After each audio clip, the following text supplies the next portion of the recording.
இப்போது நீங்கள் கேட்கவிருப்பது ஜூனியர் விகடனில் வெளியாகும் பா. திருமாவேலனின் பெரியோர்களே தாய்மார்களே தொடரின் பகுதி 59. பெரியோர்களே தாய்மார்களே. தமிழ்நாட்டில் அர்த்தம் இழந்து அசிங்கப்பட்டு போன சொற்களில் ஒன்று புரட்சி. பல்லாயிரக்கணக்கானவர்கள் தங்கள் தலைவியை பார்த்ததும் ஒரே நேரத்தில் விழுந்து புரள்வது அல்ல புரட்சி. புரையோடி போன சமூகத்தை மொத்தமாக புரட்டி போடுவதற்கு பெயர்தான் புரட்சி. சோவியத் புரட்சி, சீன புரட்சி, கியூபா புரட்சி, வியட்நாம் புரட்சி, எகிப்து புரட்சி, பிரெஞ்சு புரட்சி அறிந்த நமக்கு பக்கத்திலேயே நடந்த தெலுங்கானா புரட்சியை பற்றி தெரியாது. கவிஞர் இன்குலாப் ஒரு முறை சொன்னார், நமக்கு தூரப்பார்வைதான் உண்டு, கிட்ட பார்வையே கிடையாது என்று.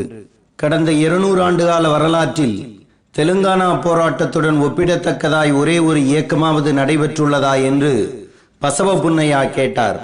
5 ஆண்டுகள் நடந்த வீர தெலுங்கானா புரட்சியின் நேரடி சாட்சிகள் தோழர் சுந்தரையாவும் ராஜேஸ்வர ராவும் பசவ புன்னையாவும். 1946 ஜூலை 4ஆம் நாள் முதல் 1951 அக்டோபர் 21ஆம் நாள் வரை 5 ஆண்டு காலம் நல்கொண்டா, வரங்கல், கம்பம் ஆகிய 3 மாவட்டங்களைச் சேர்ந்த 3000 கிராமங்கள் கம்யூனிஸ்டுகள் வசமானது. இங்கு இருந்த கிராம நிலப்பிரபுக்கள் அடித்து விரட்டப்பட்டார்கள். அவர்களிடம் இருந்த நிலங்கள் கையகப்படுத்தப்பட்டன. 10 லட்சம் ஏக்கர் நிலம் மக்களுக்கு பிரித்து தரப்பட்டது. தொழிலாளர்கள் கூலி உயர்ந்தது. தொழிலாளர் பெற்ற கடனுக்கான கொள்ளை வட்டி ஒழிந்தது. குறைந்தபட்ச கூலி நிர்ணயிக்கப்பட்டது. அந்த கூலி ஒழுங்காக தரப்பட்டது. லட்சக்கணக்கான விவசாயிகள் தங்கள் வாழ்க்கையில் முதலாக தினமும் 2 வேளை சாப்பிட்டார்கள். இந்தியாவில் நடந்த, அதுவும் சென்னைக்கு அருகில் நடந்த நிலவுடைமை புரட்சி இது. 83,000 சதுரமையில் பரப்பளவு கொண்ட ஹைதராபாத் சமஸ்தானத்தில் குறிப்பிட்ட இந்த 3 மாவட்டங்களின் நிலம் அனைத்தும் குறிப்பிட்ட 10-15 நிலச்சுவாந்தார்களுக்கு சொந்தமாக இருந்தது. விஷ்ணூர் தேஷ்முக் என்ற பண்ணையாருக்கு 40,000 ஏக்கர் நிலமும், சூர்யாபேட்டை தேஷ்முக்கு 20,000 ஏக்கர் நிலமும், கல்லூர் தேஷ்முக்கு 1 லட்சம் ஏக்கர் நிலமும், பாபா சாகப்பேட்டை தேஷ்முக்கு 1 லட்சம் ஏக்கர் நிலமும் சொந்தமாக இருந்தன. 10,000 ஏக்கர் 5,000 ஏக்கர் நிலம் கொண்ட பண்ணையார்கள் நிறைய பேர்.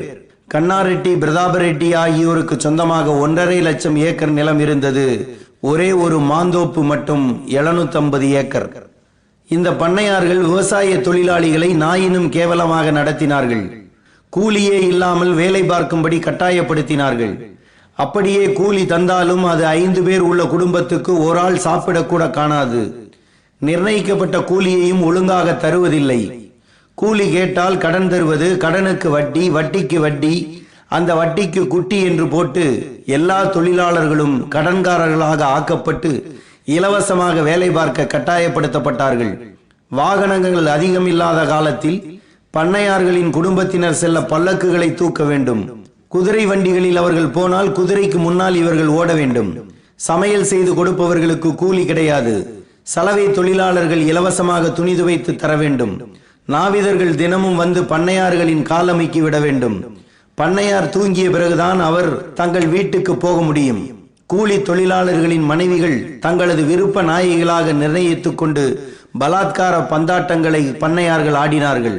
ஒரு பண்ணையார் தனது மகளுக்கு திருமணம் ஆகிறது என்றால் அந்த பெண் தனது கணவர் வீட்டுக்கு போகும்போது விவசாய கூலி தொழிலாளிகளின் குடும்பத்தைச் சேர்ந்த 4-5 பேரை அடிமை பெண்களாக அனுப்பி வைப்பார்கள். அதாவது வரதட்சணையில் இப்படி ஒரு கேடுகட்ட சீரும் இருந்திருக்கிறது.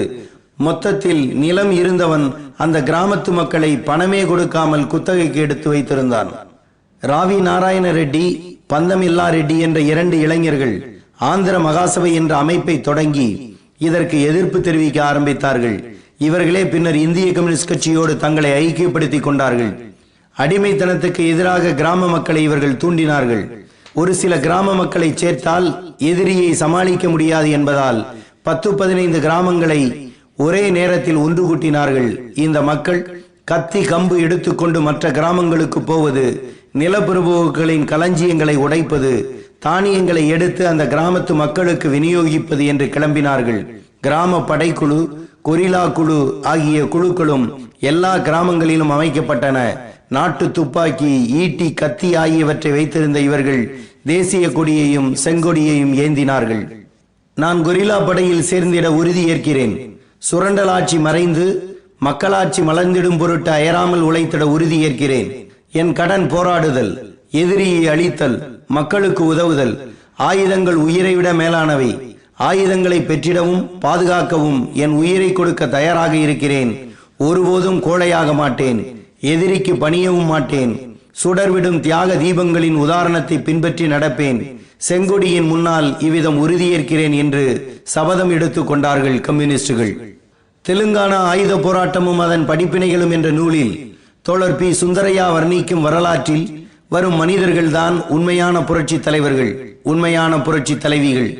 எர்ராசத்திரம் என்ற போராளிக்கு காட்டுக்குள் நடந்து போகும்போது பாம்பு கடித்து விடுகிறது. அவரை காப்பாற்ற மற்ற தோழர்கள் துடிக்கிறார்கள். அவர் அதை பற்றி கவலைப்படவே இல்லை. தோழர்களே, உங்களை எல்லாம் நிரந்தரமாக பிரிந்து செல்கிறேன். இதோ என் துப்பாக்கி. போலீஸ் கையில் இதை சிக்க விடாதீர்கள். எதிரியை நிர்மூலமாக்க இதை பயன்படுத்திக் கொள்ளுங்கள். நான் விடைபெறுகிறேன் என்று சொல்லிவிட்டு செத்து போனார். இப்படி பல நூறு வீரர்களின் மரணத்தில் நடந்தது தெலுங்கானா புரட்சி.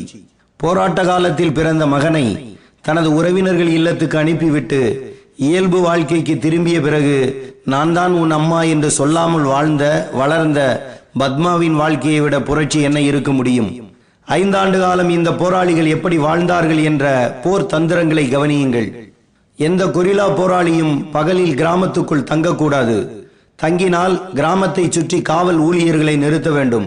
எதிரி தாக்கினால் ஓடக்கூடாது. ஓடினால் நீங்கள் தான் முக்கிய தோழர் என்பதை எதிரி தெரிந்து கொள்வான். கூட்டமாக நடந்து போகக்கூடாது. குழு குழுவாக பிரிந்து நடக்க வேண்டும். பேசிக்கொண்டே நடக்கக்கூடாது. பாடக்கூடாது. இரவில் சிகரெட் பிடிக்கக்கூடாது. எல்லோரும் மாற்று பெயர்களை வைத்துக் கொள்ள வேண்டும். குடும்பத்தினரை பார்க்க செல்வதை தவிர்க்க வேண்டும். ஒருபோதும் தனியாக செல்லாதீர்கள். எந்த ஊரில் இருந்து கிளம்பினாலும் எங்கே செல்கிறேன் என்று சொல்லாதீர்கள். யாரையும் நீங்கள் தங்கியிருக்கும் இடத்துக்கு வர சொல்லி சந்திக்காதீர்கள். வேறு இடத்துக்கு வர சொல்லி நீங்கள் அங்கே போய் பாருங்கள். எப்போதும் 100 ரூபாய்க்கு மேல் வைத்திருக்க கூடாது. ஊருக்குள் வரும் பிச்சைக்காரர்கள், வியாபாரிகள், புதியவர்கள் மீது ஒரு கண் இருக்கட்டும். உடுத்தும் உடை, பேசும் மொழி, பேச்சு முறை ஆகியவற்றால் நீங்கள் மக்களிடம் இருந்து வேறுபட்டு தெரியக்கூடாது. நமக்கு ஒரு நாள் என்பது 24 மணி நேரம் அல்ல, 12 மணி நேர இரவுதான். நமது நடவடிக்கைகளில் இரவை பகலாக்கவும் பகலை இரவாக்கவும் வேண்டும். ஊர்க்காரரை போல முடிவெட்டி கொள்ள வேண்டும். மேல் சட்டையை கலற்றி விடுங்கள். கடிதங்கள் பிடிபட்டால் மென்று முழுங்கி விடுங்கள். எதையும் பைகளில் கொண்டு போகக்கூடாது. துணி மூட்டைகளில் கொண்டு செல்லுங்கள். பாம்பு, தேள்கடி வைத்தியம் தெரிந்திருக்க வேண்டும். தீப்பெட்டி, பிளேடு வைத்திருக்க வேண்டும். புதியவர்களிடம் அரசியல் பேசக்கூடாது. சாதாரண விஷயங்களை பேசலாம். எவ்வளவு அப்பாவிகளாக காணப்படுகிறீர்களோ அவ்வளவு சிறப்பாக உங்களது கடமையை செய்ய முடியும். பீடி, சிகரெட் பிடிக்க நேர்ந்தால் அதன் துண்டுகளை அழித்து விட வேண்டும். கடிகாரம் அணியக்கூடாது. அதை பையில் வைத்துக் கொள்ளலாம். சோப்பு போட்டு துணி துவைக்க கூடாது. உடைகளில் சோப்பு வாசனை வந்தால் போலீஸ் கண்டுபிடித்துவிடும். வறுத்த பருப்பு, பொட்டுக்கடலை போன்ற கெட்டு போகாத உணவு பண்டங்களை வைத்துக் கொள்ள வேண்டும். மறுநாளுக்கு தேவையான தண்ணீர் கைவசம் இருக்க வேண்டும். வெள்ளை போர்வை, வெள்ளை துண்டு பயன்படுத்தக்கூடாது. விடியும் வரை தூங்கக்கூடாது. குரட்டை விடக்கூடாது. இருமல் வந்தால் துணியால் வாயை பொத்தி அடக்க வேண்டும். வாசனை திரவியங்களை உபயோகிக்க கூடாது. பண்டிகைகளுக்கு சொந்த ஊருக்கு போகக்கூடாது. இப்படி ஏராளமான ரகசிய செயல்பாட்டு வழிமுறைகளை பின்பற்றி நடந்தது தெலுங்கானா புரட்சி. கம்யூனிஸ்டுகள் உழவர்கள் என்று